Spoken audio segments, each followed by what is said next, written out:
I'm recording now. You are recording, Colin. Perfect. Thank you. Alrighty, folks. It is 8:05. My name is Honorary Colonel Colin Robinson. I will be serving as your president of the mess committee tonight for this dinner. As I said, this video is being recorded. I'm going to ask folks to please mute themselves if they're not speaking. If everyone wants to take a moment right now and just mute themselves, that'll really help with the feedback. Perfect. Thank you. And given that everybody is at home tonight, this will probably be your first mess event, certainly at least since the early 1990s, where you have not been warned by the PMC about drinking and driving. So enjoy and indulge and have a good time. The drinks that are required are in order: port and rum. Of course, if you don't have port and rum and you've got whatever you want, or you just want to join us with water, that's fine. No one here is judging you. There will only be one regimental march played, and there are no prizes for guessing which regimental march. I ask everyone to pretend for this evening that they are in the Navy and that you remain seated for all toasts. It'll just slow down all the awkwardness of trying to get up and fall down and get up and look everyone silly. So we'll just try and maintain as much dignity and composure as possible while doing this virtually. The formal portion of the dinner should be completed by 2100. That is the aim of your PMC. And then folks can retire to the anteroom, which means staying where you are. And the Honorary Lieutenant Colonel is going to lead a moderated discussion. He's got some great questions lined up, and he's also got some trivia challenge to get people going. And I would like to use this opportunity to acknowledge all the former commanding officers and honoraries and significant contributors to the RMR family who are present with us this evening. I'm going to start with the honoraries in the chronological order of when they served the regiment. First, we have Peter Trent. We have Dennis Dwyer, who could not join us this evening, but he did send his best wishes. He had to go back for some post-COVID testing. We have Harry Hall.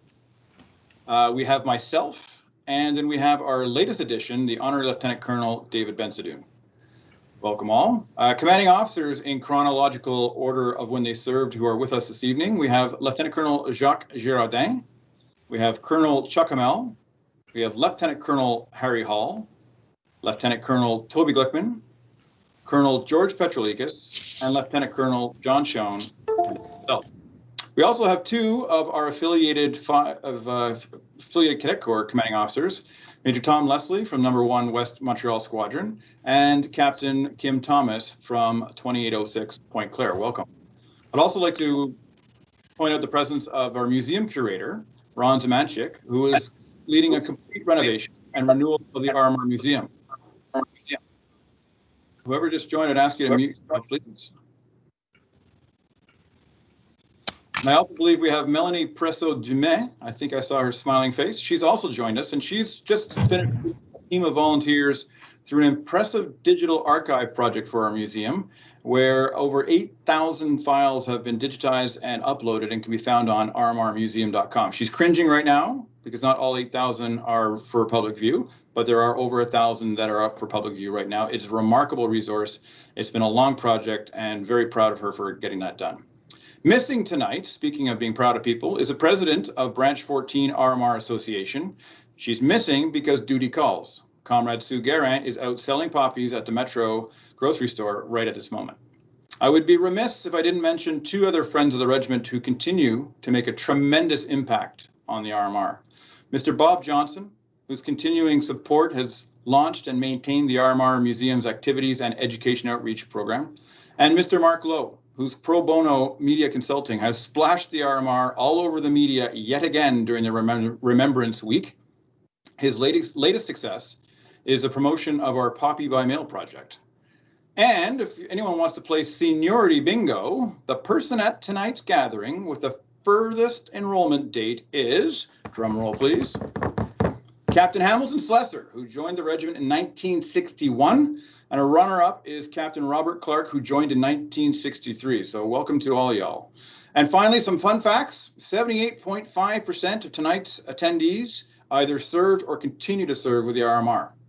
And I just ask everyone to remain on mute and only unmute yourself when you're going to speak, at least just to try and to avoid interrupting the flow of the event, and at least until we're done with the formal act of remembrance. All right, without any further ado, I will go right into introducing the head table, not that we have a table together, and I'll conclude the introduction of the head table with a prayer from our Padre. Of course, your Honorary Colonel, Honorary Lieutenant Colonel David Bensadoun. Give a little wave there, Colonel Dave. Commanding Officer, Lieutenant Colonel John Schoen, if you could give a wave there, Niner. Senior Combatant Officer, Colonel Chuck Hamel, give a little wave, please. And now I'm going to share a video. If you bear with me, the Padre could not join, but he pre-recorded a prayer. I'm going to ask you to join with him and bow your head as he offers a prayer for our event this evening. I'm just going to share my screen. Bear with me for a second.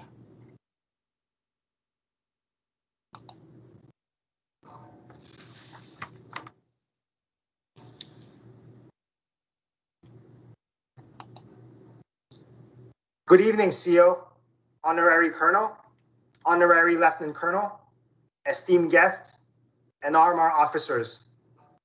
I apologize for my absence tonight, but allow me to offer this prayer as we celebrate history on this 100th anniversary of our annual reunion mess and the beautiful regiment we proudly represent. I invite you to remove your headdress and pray with me. I will pray from my Christian conviction, but I invite you to join us as well in your own conviction. And so let us pray together. Faithful God, 100 years but a speck in the plenitude of your life, but we are grateful for the lively spirit that has filled this gathering. Thank you for the fellowship of the members of this mess and the sharpening that comes when iron sharpens iron. Continue to bless the work you have done through the lives of these officers, past, present, and future. Bless them to lead by example. Bless them to inspire excellence and loyalty. Bless them to teach others how to live well. Divine Caretaker, use tonight's celebration and the coming year to renew the life and determination of this gathering, its traditions, its officers, and the regiment it proudly represents for another 100 years. In the name of God we pray. Amen. Have a nice evening. Amen.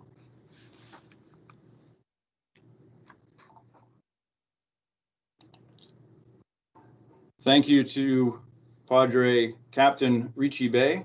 You can see, I mean, I thought his prayer was fantastic. The iron sharpening iron sent shivers down my spine. Very appropriate. For any of you who have gone through a mess dinner before, this is going to be a magnificent moment for you where you get to launch yourself about 2 hours into the future. And we're going to skip right to the loyal toast, so the party can begin. The more better parts can have some fun. So instead of the dinner portion, we're going to go straight into the loyal toast. I'm going to ask folks to get ready for it. And Officer Cadet Bro, if you could unmute yourself. Mr. Vice, Done, sir. Mr. Vice, the Queen. Ladies and gentlemen, I invite you to charge your glasses and prepare to toast the Queen.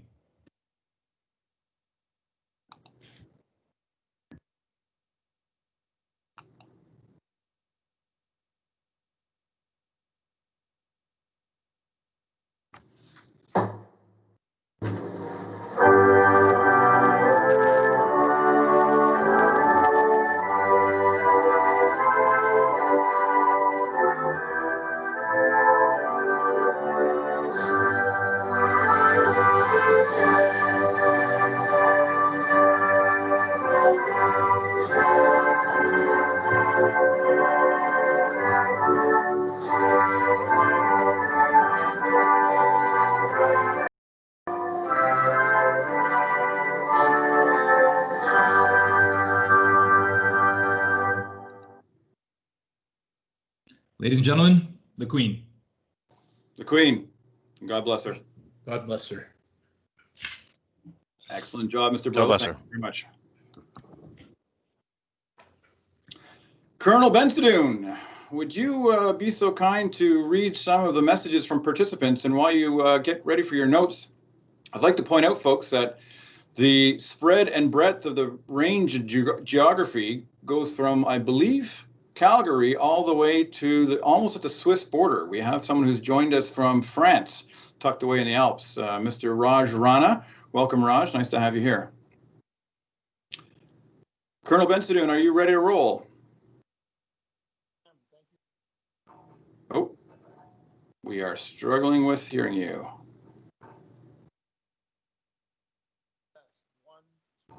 He might just forgotten to go off mute.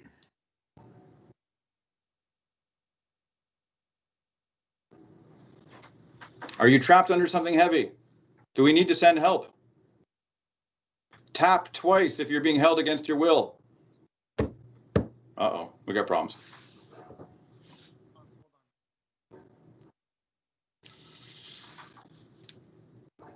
That awkward moment of pressure. Has anyone else figured out the full gallery mode yet? On the other devices? No? No. While Colonel David is searching his audio, I heard from one guest. I know one guest comment that really took a mess dinner tradition to heart and had pre-ordered a delivery dinner from the keg to enjoy with the mess dinner. So that person may not be as thrilled with me that I took the light year approach to move so quickly forward in the dinner, while their steak is probably getting cold as we go right past to the Royal Toast. So I apologize for them, but a very nice smooth move that was done. Colonel Robinson, do you hear me now? Loud and clear. Okay, great. I just logged off and logged back on. Thank you for the honor of reading the comments. Let me open up Excel and get this going. So,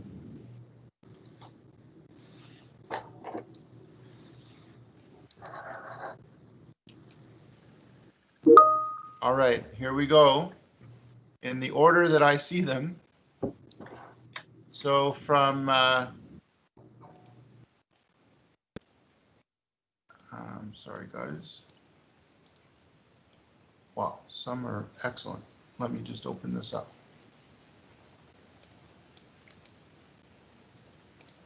Okay, so this is from Major Ruiz Lang. We must remember that we carry the torch that was thrown to us by those that fell. Their memory and legacy have shaped us into the officers we are. We must honor and protect that legacy as we move forward. If we don't, then we utter the words, we will remember them without meaningful intent. We are proud of our unit motto, and we need to represent that ethos in everything we do. Honi, Soit, qui mal y pense. Well said, Major. We have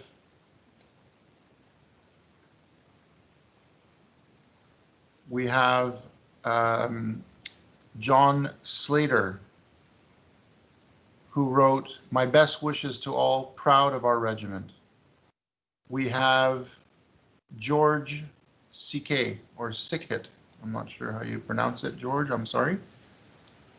Best wishes to all the officers serving and retired, and also wishes that the regiment will embark on another eventful and successful next 100 years. We have Kurt Furholter, Second Lieutenant, who wrote, excuse me, I'm sorry. We have Second Lieutenant Eugeniu Turkan, who wrote, "Best regards to my commanders and those who passed away and from whom we inherit the noble RMR." We have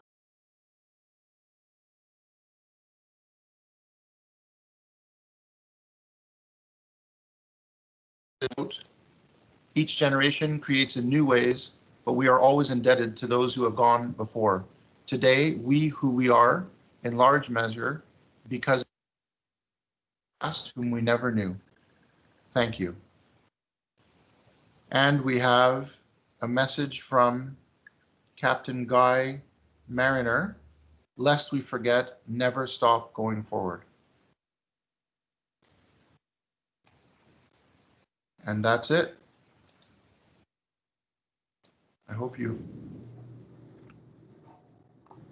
Good, thank you very much. There's a couple others that we'll come back to afterwards, after we do the toast to fallen and missing comrades. This is probably the most serious and most poignant part of the evening, and I think all of us look forward to this every year. And I'm going to call upon Colonel Chuck Hamel, the senior combatant officer for the Royal Montreal Regiment, to propose a toast. Well, distinguished guests and fellow comrades in arms, I'd like to think that this toast will be carried out this evening as it was a century ago. Honoring our fallen, missing, and wounded in war and peace in service to our great nation and the regiment has always been our most important tradition. And this coming from a regiment that quips that if it's been done twice, it must be a tradition. This year's toast, however, will respect the format, but it will be different. First and foremost, we're virtual. Secondly, my bad for not setting the table, the empty table for our fallen. Thirdly, I'd like you to give a special thought this evening to our veterans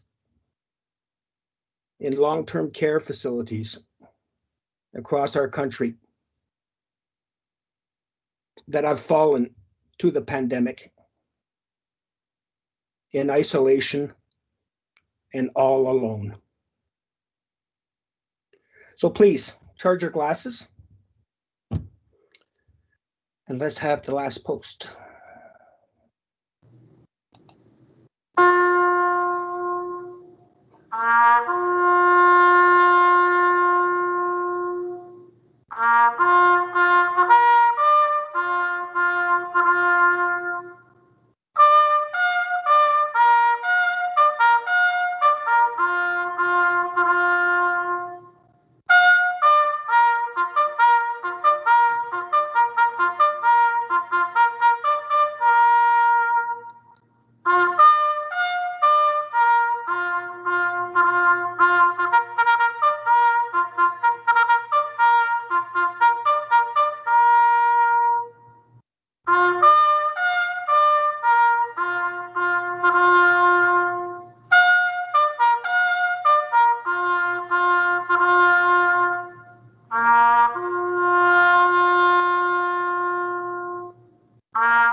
They shall grow not old, as we are left grow old.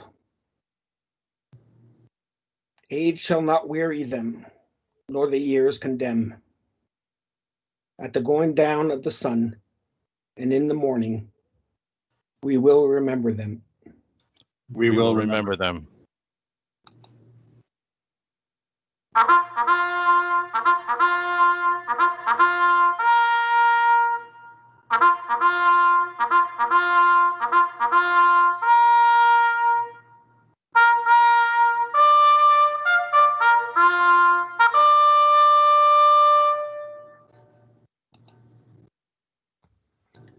We knew them, will remember them, and they will not be forgotten. To our fallen and missing comrades. To our fallen and missing comrades.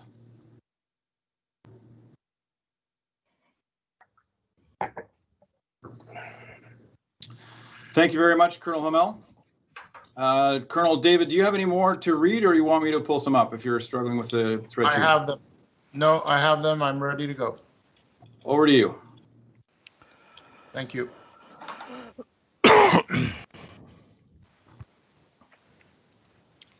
Lieutenant Colonel Toby Glipman wrote, "We will remember them." Captain George Goyer wrote, "I will provide you with the members register of the 14th Battalion CEF surviving officers as signed in 1920. You know where you start to serve, but never know when it ends." John Slater, "My best wishes to all, proud of our regiment." Captain Hamilton Slesser, "Stay safe, stay strong." Second Lieutenant at the time and presently Honorary Colonel of the Brockville Rifles, Mr. Alan Bird, "Happy 100th birthday, my dear friends." Major Thomas Leslie, "I will miss sharing a wonderful meal with everyone this year. Perhaps we will have to have 2 dinners next year." Lieutenant Colonel Rick Garber, "At the going down of the sun in the morning, we will remember them." Captain Robert Clark, "Today's serving officers continue many proud RMR traditions, of which service to country is the proudest. Bravo Zulu." Second Lieutenant Rejoy Chatterjee, "On y soit qui mal y pense." Lieutenant Colonel, George C.K., I read that one before. Our commanding officer, "I may be in combats returning from Valcartier, but I will have a flask of port on my person." Are you in combats, Colonel John? Yes, I am. Yeah. So got mud on my boots too. Officer Cadet Kai Bro, "Looking forward to a virtual drink with the gentlemen." Second Lieutenant Kurt Furtoler. Oh, I'm sorry. No, there was no comment there. Second Lieutenant Alex Ray, "Congrats, cheers to the next 100. Major Dan Faunahan, I'm sorry, "We take the time to remember regardless of circumstance." Lieutenant Colonel John Zollner, "Each generation creates in new ways, but we are always indebted to those who have gone before. Today, we are who we are, in large measure because of men and women of the past whom we never knew. Thank you for giving us together this time to remember those from before us, to serve those with us, and to build for those who will follow us." Captain Tony Petrilli, 100 years ago, a group of former RMR officers had a goal to perpetuate the unit as a way of honoring the sacrifices made in France and Flanders. The achievements were too great to be allowed to pass into history and forgotten. I'm humbled to be part of a group that has upheld a tradition of service to Canada, first established in the First World War, and that continues into the future. That concludes the comments, Colonel Robinson. Thank you very much, Colonel David. That's very kind of you. I personally, there's a couple of them that really jumped out at me, and I think Tony Petrelli really, I think, encapsulated the spirit of this dinner and what it's all about, or not this dinner, but this virtual event and this gathering. So thank you very much for everyone who contributed some comments. And I'm going to, at this point, ask the commanding officer, Lieutenant Colonel John Schoen, to provide us with an address, and then to finish his address with a toast to our guests, please. Colonel John.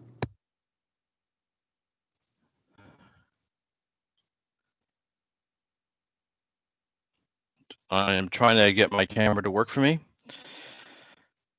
We can hear you loud and clear. It's okay. Nobody wanted to see you anyways.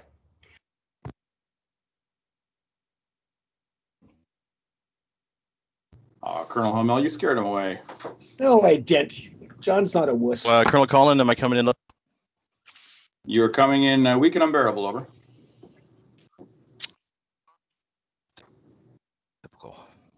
You're coming in broken and no video and audio is intermittent. On my end, I hear you really clear 5x5, John. Anybody else hear him? Same here. I was hearing him when he was explaining that he was having to fix his camera. I heard him 5-on-5. Yeah, and that's where it kind of stopped. Has anyone heard it since? No. Yeah, I hear him quite well. I think it might just be individual machines.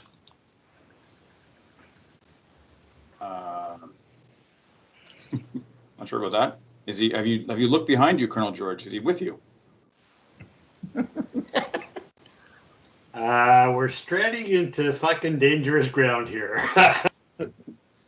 Love your background. Ask. Colonel Schoen, perhaps you could try and get out and come back in.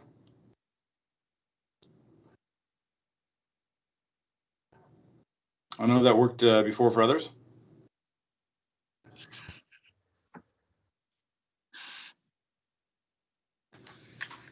Or you could try and dial in. There's a dial-in number if you'd like for the audio. Because I'm certainly not hearing anything. I don't know if anyone else is hearing anything from him. No? Johnson, I'm hearing nothing. I'm also not getting your video, Colonel. You're not getting my video? No, I've still got Lieutenant Colonel Bensadoun on my screen. That's weird. You might have to unpin me. Yeah, you may have pinned him because he's so good looking. Were you With his stalking fancy me, new musket. Mr. Johnson? That's a dead giveaway, I think, Colonel Bensadoun, when somebody is stuck on your video.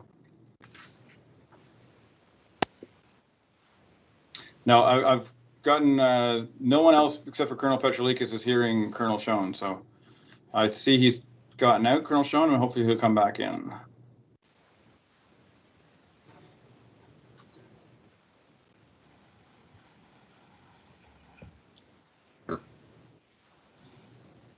So I'm being asked to tell a joke. That's not going to end well for anybody concerned. So how's this? Is it better? Perfect. Loud and clear. Yeah, I saw. I don't know if you guys have seen the meme about the United States. You know, just plug it, unplug it, and plug it back in if we can do a reset. So that was what worked. Is there feedback or is it just me? I think it might just be you, but I can ask everyone else to go on mute. That would probably help. Okay. So thank you very much, Colin, for organizing this. Beautifully done. I am in combat because I just got back from Valcarce, and I just like my comments to focus a little bit on what the regiment is doing right now, and sort of the way it fits into the notion that we're doing a 100th mess dinner. So I don't want to steal your thunder in terms of your toast to the regiment. However, I was in the turret of a LAV 6 this afternoon, listening to a young lieutenant give radio orders for a deliberate attack, and doing a great job of it. And it sort of threw me back to the days when Dan Fonin and Tim Reed and myself and George Petrolikas were rolling around Valcarce in M113s, doing exactly the same kind of thing. And it was very gratifying for me to see that as one generation cedes to another, the ability to carry on to do the same kind of work at the same level of excellence continues. So we've done something, I think, that we haven't done in a long time, which was put a platoon through a platoon live fire mechanized attack, and they did great. Absolutely 100% on par with the regular force counterparts, and that sort of speaks to the dedication, the energy, and the enthusiasm, and the competence of the troops that serve currently, and officers that serve currently with the RMR. And so I have been asked to propose a toast to the guests.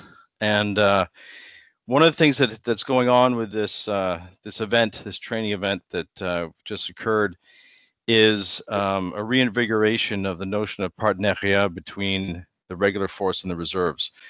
And as those of you who preceded me and I guess followed me in command can attest, the whole notion of a partenariat never really materialized in any kind of way until there was a reason to come together. And that reason, of course, is that we've got a task to do. And so if we have friends of the regiment, you know, folks who haven't served with us but are have a common aim in making the regiment a better place, it kind of makes me wonder at what point does a guest stop being a guest? And you know, if the folks who have joined online this evening, is it really fair to call them a guest? And is it better to say that they're part of the family? You know, it's kind of like, you know, who do you invite over for Easter dinner? Is it just the family? And if it's a couple of other people who aren't joined by kinship and blood, then maybe they're family. And so when we do come together for a moment like this, I think that that you can almost say that the people who are guests have passed from the realm of friendship into kinship.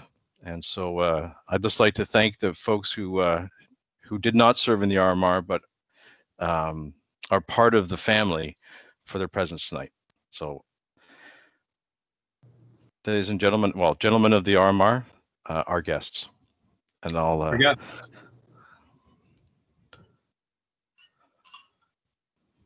Thank you, Colonel Schoen. That's very kind of you. And I'd like to call upon for a response from the guests, longtime favorite, Brigadier General David Patterson. Thank you, Colonel Collin. Can you hear me? Loud and clear, over. Very good. First of all, I'd like to, after doing this 3 times, I'm going to unofficially call myself the Poet Laureate of the RMR. And as the CEO mentioned that we guests should no longer be considered guests but members of the family, so perhaps from now on we'll be the redheaded stepchildren of the RMR. I would just caution you on exploring that concept too far, because it will probably involve an MS bill being sent to you. No doubt. And as the honorary colonel mentioned, there are 78% of the attendees tonight are members of the RMR, and leaving 22% to be guests. And being a gunner and my head being oriented towards math, that means there's 9.68 guests here this evening. And I'll claim the 0.68 for the extra COVID kilos that I've gained over the last few months. So, traditionally, I've written a poem to go with these toasts, and I've done so again this year, so if you'll bear with me. 100 years ago this night, gathered round at the end of the fight, RMR officers shared a meal and wished a battered world to heal. And so we gather virtually, the guests not quite so virtuously, amid a world beset by plague, obeying rules both clear and vague. To focus less on pestilence and which old man is president, remembering their blood and tears despite the interview. And though on teams we meet tonight, there are some things that it gets right, like hiding lockdown kilos gained with mess kit buttons under strain.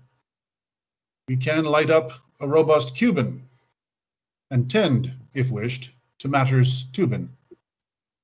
So on behalf of the guests here gathered, I shall end my rambling blather and raise a glass to the RMR. We guests thank hosts both near and far. Honi, Soit qui mal y pense, but don't stand up, for I'm sans pants. To our hosts, the Royal Montreal Regiment. RMR. Thank you, General Patterson. You've outdone yourself yet again, and I am regretting my housekeeping points earlier when I forgot to mention the word Tubin to be added to the forbidden list. But well done, very, very well done. And we're very sorry. My only real regret about not playing all the other regimental marches is hearing your accompanying words in chorus as they go along. It's always an educational part. I thought that was a fantastic response from the guests. Thank you very much, General Patterson. Folks, we are cruising towards the end of this virtual gathering where we'll stop the recording and you can get along and have as much fun as you'd like.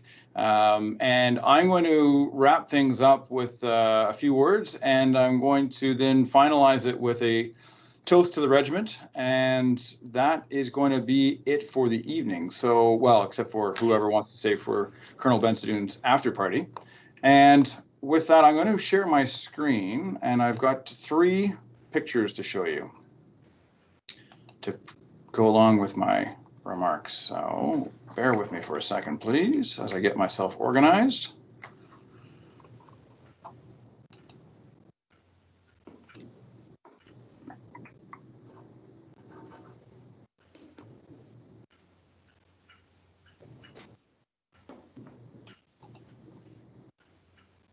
All right, folks, you should be able to see a picture of a bunch of officers from 1915. Somebody give me a thumbs up if they can see that. Fantastic, thank you. All righty. So my remarks this evening are directed at the serving officers, particularly at the subaltern and the junior officers. And bear with me while I bust out some more of that mental math that I tried earlier. If we assume that there have been approximately 10,000 men and women who've passed through the ranks of the RMR since 1914, that means there were approximately 500 who have been members of your officers' mess over the past 106 years. This first image, the original officers of the RMR, proudly sporting their shiny new cap badges, which I might add for historical posterity, that they had designed, they had purchased, they had worn of their own volition without any authorization or permission from the chain of command whatsoever, and which may have started a trend in our regimental culture of begging forgiveness as opposed to asking permission. These original officers that you see before you represent 7% approximately of the total who have ever been members of your mess. These are the original officers of the RMR. There's only been 93% who are not in this picture. And when I say mess, it is important to understand that a mess is not a place. It is an entity. It's not furniture. It is people. It is a family of like-minded people who share the same hardships, the same victories, the same boring administrative duties. They share the same burden of command. The mess dining room in our beloved armory, where we normally eat our reunion dinner together, did not even exist until nearly 12 years after the RMR was formed. And if you look at the faces in this picture from 1915, you will see old and young, English and French. Within weeks of this photo being taken in early spring 1915, nearly a third would be dead or too seriously wounded or taken prisoner to be able to continue the war, which would grind on for another 3.5 years and change all of these men's lives forever. The next picture, which I'm going to show you, this is the menu card from the very first Officers' Mess reunion dinner held in 1920 at the, I think it's a Carlton Hotel. All of these men who had signed the card would have been in the first picture. And there are some notable names from our regimental history among them. General Price probably being the most notable. The next picture that I'm going to share shows the march of time. 19 years later. This is taken in 1939 all of the original RMR officers who were present gathering again for a photo. Age is beginning to weary them. The years are beginning to condemn. War has broken out again. Some of their original comrades, or their sons, are preparing to deploy overseas to fight the Germans once again. Major General Price, who had been the regiment's first RSM, was now a major general and was leading a division overseas, ready to fight the Germans. My message to the junior officers and subalterns of the regiment today is, these are the men who originally formed your mess. They fought for the right to keep their badge. The same badge that they didn't have any right to ever wear, but the same badge that 1,193 of their comrades had worn when they'd been killed in the mud of France and Flanders. They wanted these original officers who held a reunion dinner to remember their fallen, to remember their friends, and remember their soldiers and comrades.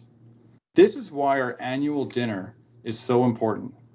It is to maintain that unbroken chain of remembrance that now reaches back directly 1 full century. I'm going to leave you with this quote. Let me just flip it up here on the slide if I can. This is directed at the junior and subaltern officers of the RMR. It represents what your country and your soldiers expect of you. Weakness, moral and physical, is not an option for you as a leader.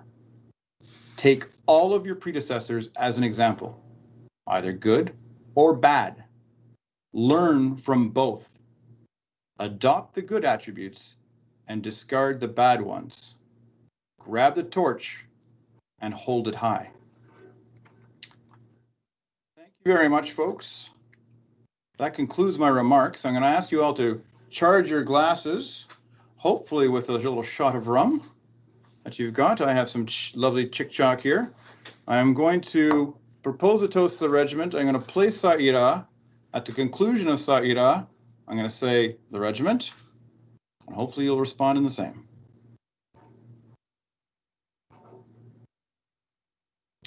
Ladies and gentlemen, please charge your glasses. The regiment.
Ladies and gentlemen, to the regiment.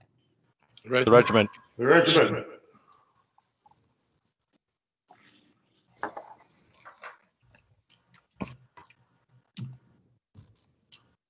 Folks, that concludes the formal portion of the dinner, and I am pleased to announce that I am possibly going to go down in regimental history as the first PMC ever to conclude a dinner early.